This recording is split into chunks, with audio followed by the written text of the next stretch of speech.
Boa noite a todos. Que a paz da espiritualidade maior possa nos envolver neste momento. Optamos por ficar aqui mais atrás da mesa, né, por causa do momento do Covid aí, né? Que ainda está, a nuvem ainda está pairando por aí, né? E por falar em Covid, todos nós vivenciamos essa situação aí catastrófica do Covid. E lá no início, nós nos recordamos, né, todos nós nos recordamos que houve aquele momento assim de necessidade absoluta de reclusão nas casas, né, o chamado lockdown, e foi um momento bastante difícil. A gente ficava dentro de casa, né, trancadinho lá, não podia pôr nem o nariz de fora, que corria risco de passar um Covid voando e, né, entrar nos nossos narizes e fazer um estrago. A espiritualidade mandou recados de como o Covid seria combatido. E o Covid, ele expressa, ele materializa uma espécie de guerra espiritual que é, por assim dizer, eterna. A constante, eterna, né? Eterna para os nossos padrões, porque eterno somente seria Deus, né? Mas infinita, uma guerra infinita entre aquilo que a gente chama de bem e de mal. Bem, coisas boas, né? Mal, coisas desagradáveis. E a espiritualidade, segundo alguns, nós tivemos notícia em reuniões mediúnicas, espíritos falarem que o vírus foi planejado pelas forças contrárias ao bem e materializado na Terra.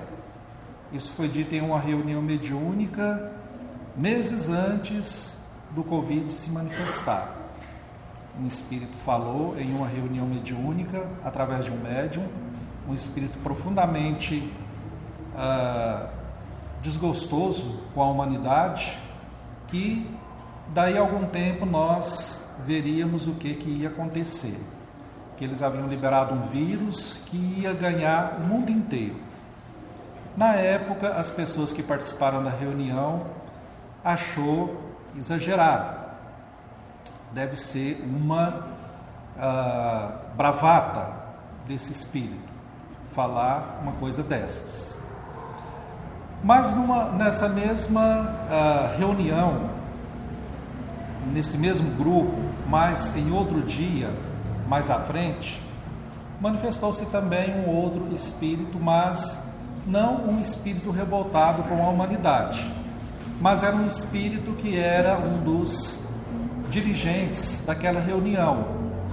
E ele disse o seguinte para as pessoas do grupo: para que nós nos preparássemos, porque nós íamos participar daí a alguns meses de uma guerra mundial. Todo mundo assustou. Alguém perguntou para o mentor: mas como assim uma guerra mundial? Uma guerra nuclear? E ele disse: não será uma guerra entre os homens, será uma guerra do homem, do ser humano versus a natureza. É algo que vai afetar o mundo inteiro. Novamente, o grupo ficou reticente com aquela informação, mas posteriormente, essa reunião foi em meados de dezembro de 2019, e no início de 2020, a partir de março, nós tivemos essa expiação coletiva da disseminação do vírus. Muitos de nós sofremos, né, na pele a dor da perda de entes queridos, se não um parente, um amigo, um vizinho. E ainda hoje, volta e meia, nós temos notícias de pessoas queridas que voltam para o mundo espiritual por conta da Covid. Mas retornando àquela questão do lockdown, aquele momento de ficar trancafiado em casa sem poder sair, porque o vírus estava bastante ativo e matando. Se o mundo espiritual inferior proporcionou esta disseminação de algo tão patológico quanto o vírus, no mesmo instante o mundo superior providenciou a mediunidade técnica, a mediunidade extra-muro dos templos religiosos, espíritas religiosos de todas as denominações. Porque os especialistas em medicina, em pesquisas biológicas trabalharam com afinco e, dada a sua capacidade de conhecimento, de estudo, anos a fio, por toda uma vida de dedicação, puderam se tornar aptos a captar do mundo espiritual a presença dos médicos espirituais, intuindo para produzir em tempo recorde uma vacina ou vacinas para, pelo menos, diminuir o grande impacto do vírus. Normalmente, uma vacina levava 10 anos para ficar pronta. Numa emergência, protocolos foram modificados e dentro de 1 ano e pouco nós tínhamos as primeiras vacinas contra a Covid. Uma guerra da humanidade contra a natureza, conforme aquele espírito dissera na reunião mediúnica. E diversas pessoas tiveram a mediunidade aflorada e a intuição do que estava por vir. Como, por exemplo, alguém de nosso conhecimento que disse que na metade do ano de 2019 sentiu esta pessoa extremamente alegre, alta astral, de bem com a vida, quase que o tempo inteiro, daquelas que a gente olha e fica até com inveja, né? Essa pessoa está de bem com a vida o tempo inteiro, né? Por que eu não sou assim? Esta pessoa diz que um dia sentiu uma depressão, uma tristeza profunda e uma sensação de que algo terrível foi solto no planeta inteiro. Era uma intuição precisa daquilo que viria. Então, neste momento de lockdown, todos nós sofremos, ficamos ali presos. Mas o lockdown, diante de uma realidade de algumas décadas antes, foi fácil, tranquilo, mamão com açúcar.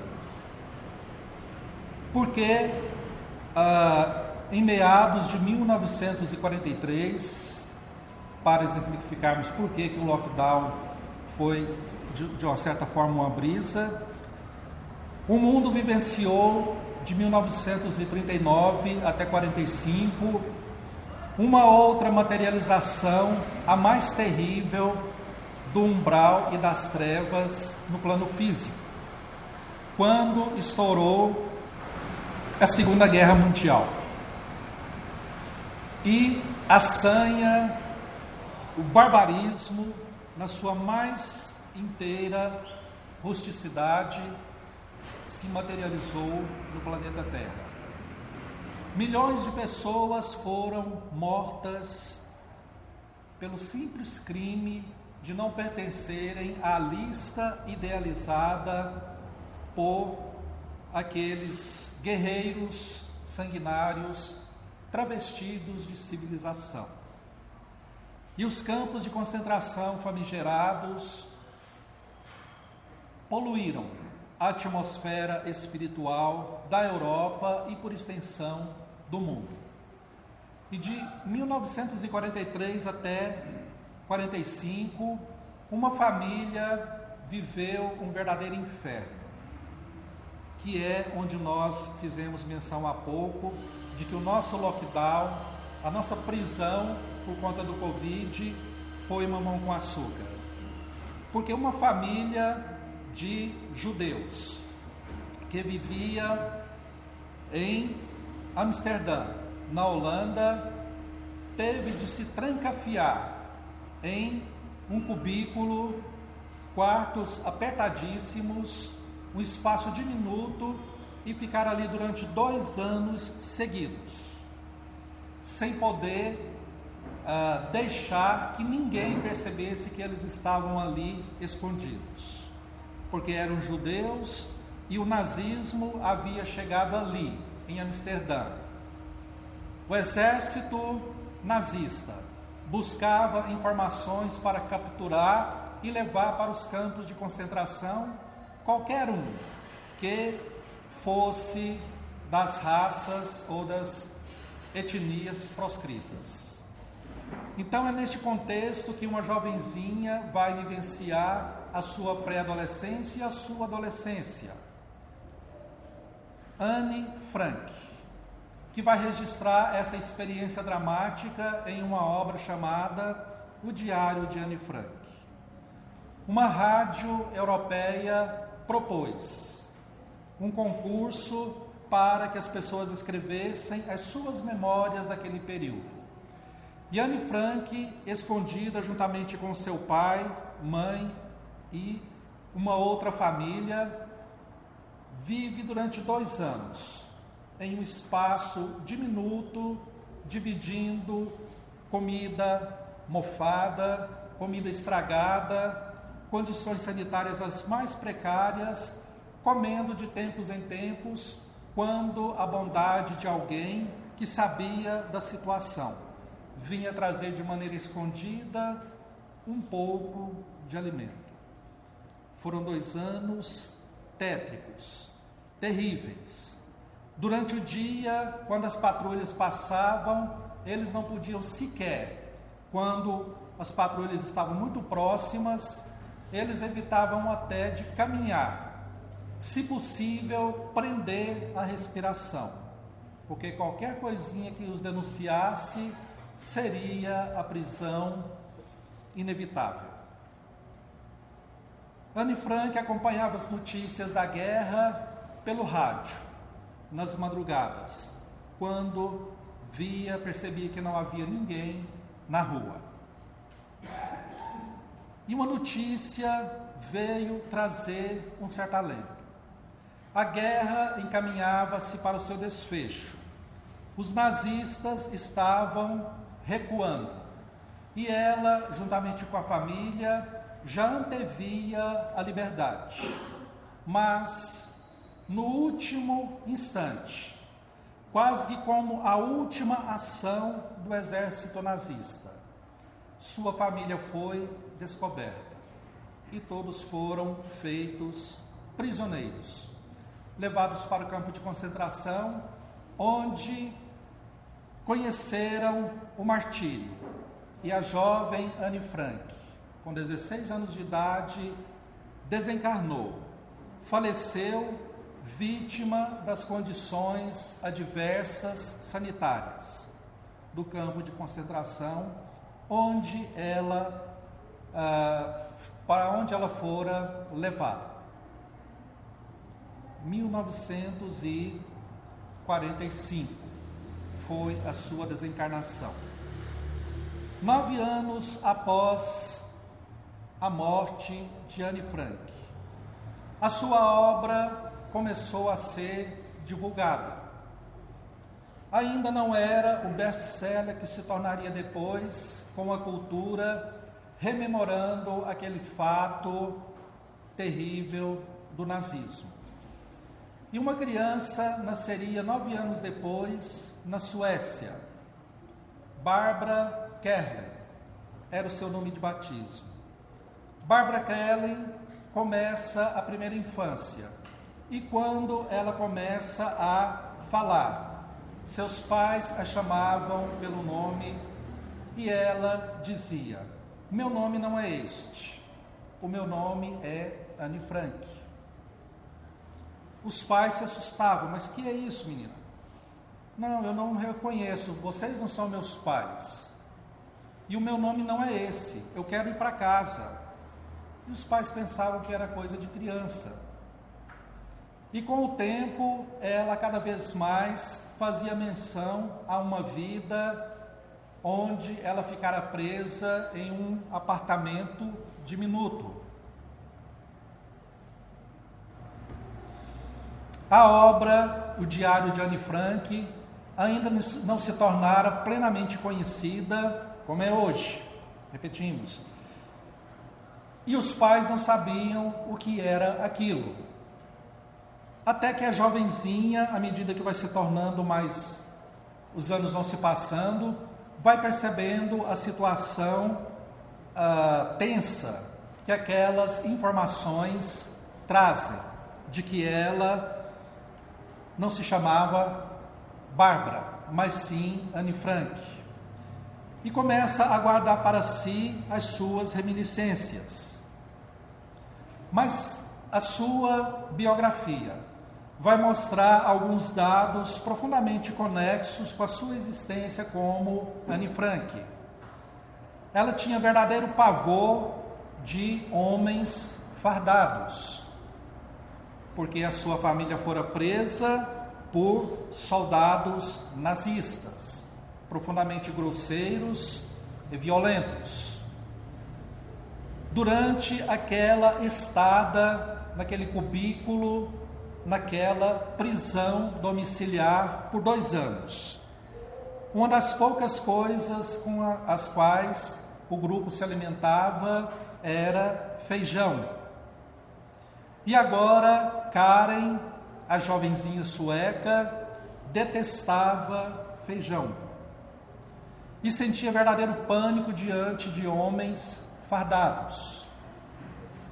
Em determinada oportunidade, a família viaja para Amsterdã, fazendo um tour pela Europa, um tour turístico. Conhecer os principais pontos, conhecer as principais cidades. Ficam em um hotel no centro de Amsterdã. E os pais de Karen têm a ideia de visitar o Museu Anne Frank, porque o local foi considerado um patrimônio cultural e se tornou um museu. E quando os pais decidem visitar o hotel, pensam em chamar um táxi, a jovenzinha vira para os pais e diz: não precisa, eu sei onde é, e é aqui pertinho, dá para ir a pé. Foram, e quando ela chega diante do edifício, olha e fala: está diferente. E a fotografia mostra que nos dias atuais há uma diferença, mínima que seja, mas há, entre a fachada dos dias de hoje e da época de Anne Frank. Eles sobem pelas escadas, chegam até o local onde a família ficou trancafiada. E ali, observando a jovem, Karen corre para o quarto. E quando chega, olha para a parede e se assusta. Onde estão as fotos que eu deixei aqui? A jovem Anne Frank, como uma boa adolescente da sua época, tinha fotografia dos artistas de Hollywood, os galãs, as atrizes, né? Como hoje em dia o pessoal coloca ali nas redes sociais e tal, né? Na época não tinha, mas ela tinha todo um acervo. E se desespera: onde estão as fotos? Os pais: como você sabe que tinha foto? Porque eu me lembro. Os pais perguntam ao guia: tinha fotos aqui? E o guia diz: tinha. E elas estão ali, estão guardadas, porque nós vamos providenciar quadro para que elas não se deteriorem, para colocar de volta. Então essa jovem, com o passar do tempo, a memória da vida passada vai se diluindo aos poucos, porque Ian Stevenson, um pesquisador, um cientista que pesquisou a reencarnação, e escreveu sobre vários casos semelhantes ao de Anne Frank, em terminologia, em estruturação acadêmica. Mostrou N casos semelhantes, e é mais comum na primeira infância, até o início da adolescência. Na fase adulta, o espírito completa, para a gente usar uma terminologia de informática, ele completa o download reencarnatório. E aí as memórias se fecham em definitivo. Mas até a etapa de 7 anos, segundo André Luiz, a reencarnação vai se processando de maneira gradual. Por isso, é muito comum as crianças se recordarem de encarnação passada, mas com o tempo a memória se desvanece. Em alguns raros casos, permanece na fase adulta também. E com Karen aconteceu que na fase adulta desapareceu. Para trabalhar o seu trauma em relação a homens fardados, ela entrou para a polícia. Se tornou uma profissional da segurança. Em determinada oportunidade, um homem fardado, um superior militar, foi tão grosseiro com ela e começou a persegui-la, que instintivamente aquilo funcionou como um gatilho e as suas memórias de Anne Frank retornaram. E ela reconheceu naquele oficial um dos oficiais nazistas que encarregaram-se de prendê-la à época como Anne Frank. Essa história extraordinária sobre reencarnação. Muitas pessoas poderiam pensar, e nós devemos fazer realmente esse exercício, que se trata de uma ficção. Mas a história do espiritualismo está repleta de casos semelhantes. Allan Kardec, no Livro dos Espíritos, na questão 166, vai perguntar à espiritualidade: como que o espírito evolui? Nós reconhecemos que é necessário uma transformação mental, uma mudança radical da personalidade para melhor. Como que isso pode acontecer? Como que alguém pode tornar-se o ser mais evoluído possível no curto espaço de uma existência? É impossível. Por mais gênio que você seja em uma área, você não será em outras. Tem gente que é gênio em matemática e sofre, com as palavras, e vice-versa. Se bem que no vice-versa é a maioria, A maioria das pessoas lidam bem com as palavras e brigam com os números, Inclusive esse que vos fala. Número é um negócio, Matemática é um negócio complicado. Mas para quem tem facilidade, não. É super tranquilo. Mas o espírito evoluído, ele tem que atingir a perfeição máxima em todas as gradações, em todas as perspectivas. Quando nós observamos o chamado gênio, quem é o gênio? Na definição da psicologia cognitiva dos nossos dias. O gênio é aquele que matemática, língua, tudo para ele é tranquilo. Decididamente não é o caso da maioria. E nos dias atuais, quando nós lemos o noticiário, a gente vai ficando estarrecido, porque está nascendo cada criança mais inteligente que a outra. Ainda ontem vimos um menino com 3 anos de idade, bilíngue. Aprendeu inglês sozinho, assistindo desenho animado. E obrigou a mãe a estudar e aprender inglês, porque ele queria conversar em casa em inglês.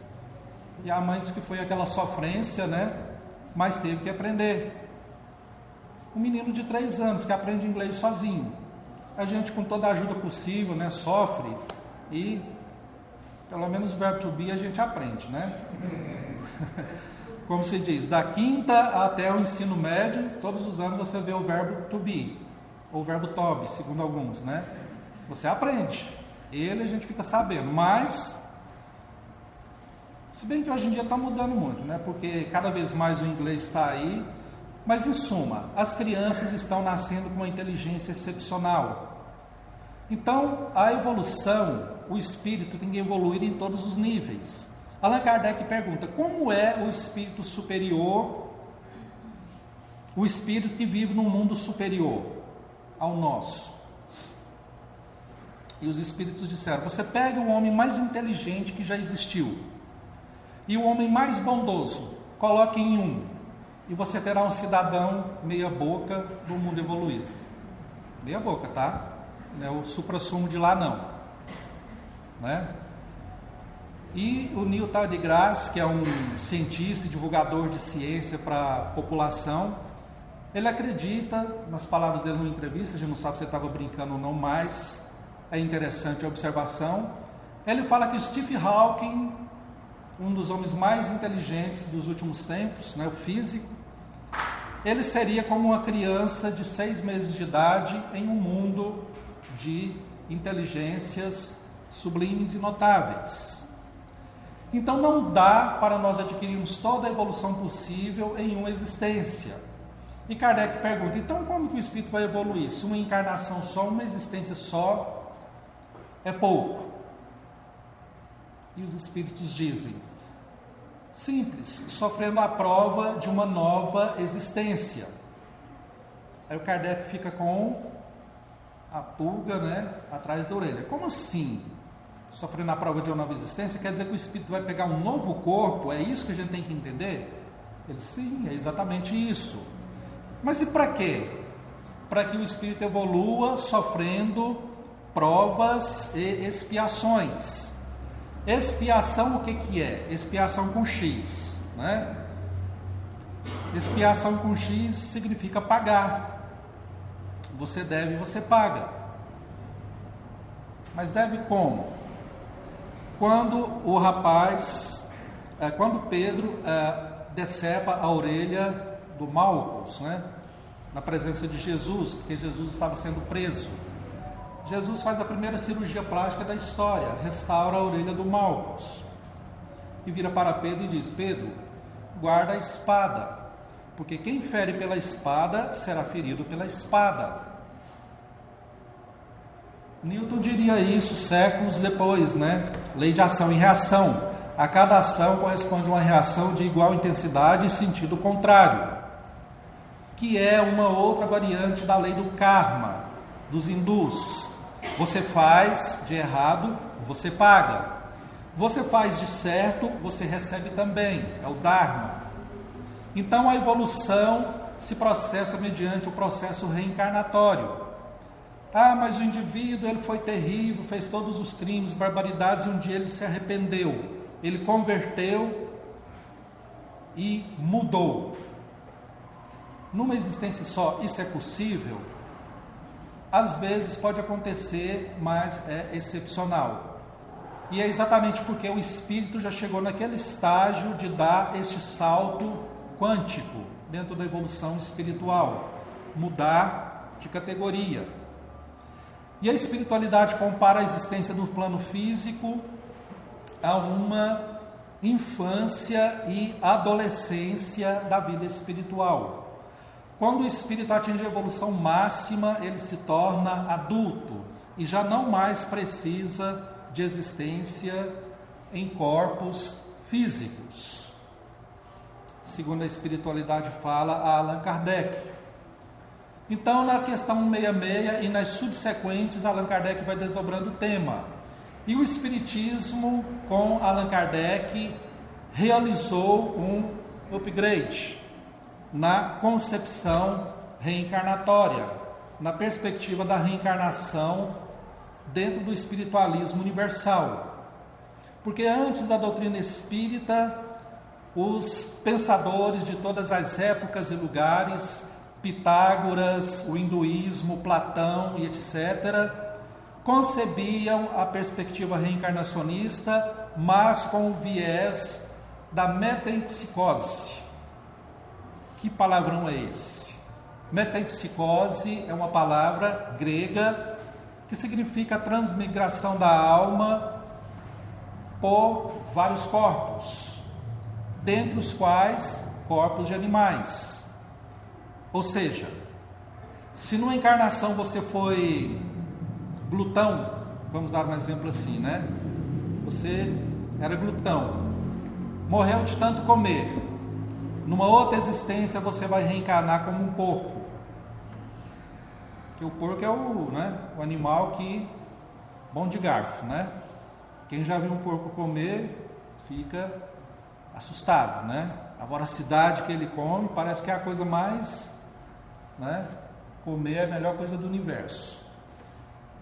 E assim por diante. Se você foi egoísta, você foi perverso, você nasce como chacal, hiena e animais do tipo. É a metempsicose. Os espiritualistas sempre conceberam essa visão, até a doutrina espírita, porque Allan Kardec apresenta a questão aos espíritos e eles dizem de maneira enfática, não. O espírito em sua jornada evolutiva ele não retrograda, ele não retorna aos planos inferiores. A evolução se processa do átomo ao arcanjo, arcanjo este que começou na condição de átomo, dizem os espíritos a Allan Kardec. Passa por todas as fieiras dos reinos inferiores, naquilo que Leibniz e outros gênios da filosofia denominam de mônada. A mônada é um embrião psíquico, um embrião espiritual, que vai gestando pelos reinos inferiores, começando do átomo, passando por todos os reinos, até atingir o reino hominal. Hominal hoje em dia está politicamente incorreto, né? Porque o reino nominal, então, o reino humano. O espírito chegou à condição humana, ele não retorna mais para os reinos inferiores. Então ele sempre reencarnará como outro, em outros corpos humanos. Somente em corpos humanos. É o upgrade que a doutrina espírita deu à ideia da reencarnação. E através da reencarnação vai se trabalhando todos os aspectos da personalidade ou da individualidade espiritual. Vai se trabalhando o aspecto emocional, cultural, mental, afetivo e etc. O espírito passa por diversos papéis, como nós podemos perceber na própria encarnação em que estamos. Fomos em determinado momento filhos, irmãos, posteriormente nos tornamos esposos, profissionais e diversos papéis que fomos assumindo para trabalhar a nossa evolução, a nossa jornada rumo ao infinito e além, né? Ou seja, buscando cada vez mais crescer, progredir do ponto de vista espiritual. Este é o momento dramático que nós vivenciamos, que começamos por mencioná-lo, da Covid. É um momento de teste para todos nós. É um momento peculiar, onde vamos exercitar desprendimento, fé e um profundo senso de espiritualidade em nossas vidas. Não pensarmos tão somente, como ainda ontem ouvimos em uma reunião mediúnica, um mentor, um espírito harmonizado falando, que infelizmente nós não temos aprendido suficientemente as lições. Temos nos entregado ao materialismo desenfreado, inclusive o materialismo de natureza religiosa, que existe, infelizmente. A preocupação com dinheiro, posses, recursos materiais, o que nos remete a Jesus. Que adianta ao homem ganhar o mundo inteiro, se amanhã a sua alma será pedida? Ou seja, focamos e nos ligamos tão somente nos aspectos materiais e nas preocupações de natureza material, esquecendo-nos que, a qualquer momento, poderemos ser chamados de volta à realidade espiritual. E lá teremos de dar conta de nós. Teremos que dar conta de nós. Há uma ideia que as religiões tradicionais encampam e que é bastante peculiar. A ideia do juízo final. O que é o juízo final? Em um determinado momento, Deus vai pisar no freio, para tudo, né? Vamos fazer a contabilidade, vamos fazer o acerto de contas. Os mortos ressuscitarão, sairão das covas. Parece Walking Dead, né? Deve ser assustador. E cada um vai ser julgado.